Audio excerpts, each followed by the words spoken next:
waljali dubbatu yaada keessa gaarii na bareefachiise siidha waan allerraa hiiki gadi na dhiise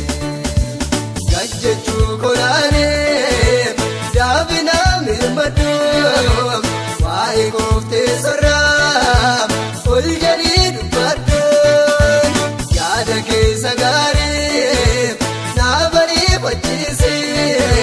siidha waan allerraa hiiki gadi na dhiise hiiki gadi na dhiise hiiki gadi na dhiise jibaayee tuttuqeen arsuu simmaleenyu laalaa yesuus ko kan na jajjabeessu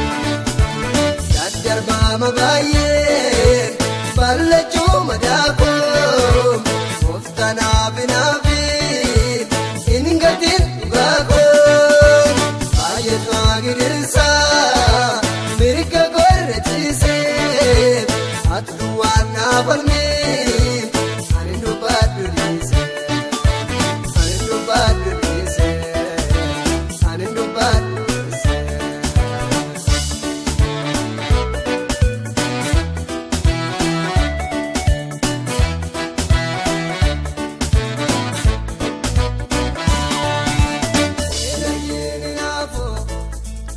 Abdanaa bakeeka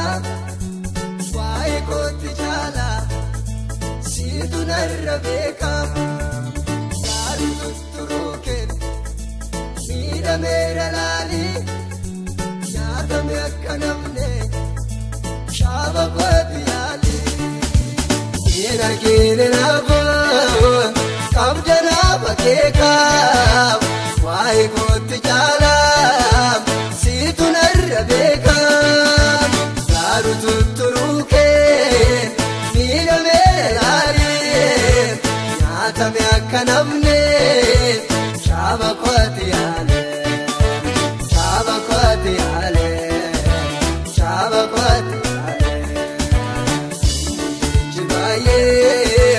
tuttuqeen arsuu simmaleenyu laalaa yesuus ko kan na jajjabeessu daddarbaama baay'ee ballachuu madaakoo gooftanaa binaafi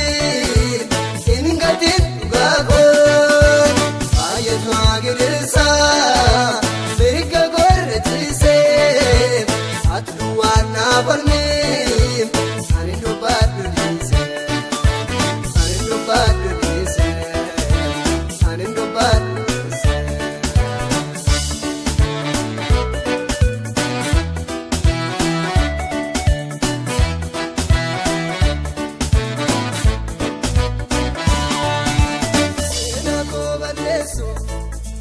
Jechanaatti baay'ee miidhamuu kolaalii keessa koo madaa'ee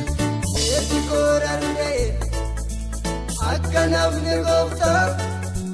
suura kooti kaasi shanga warra mootaa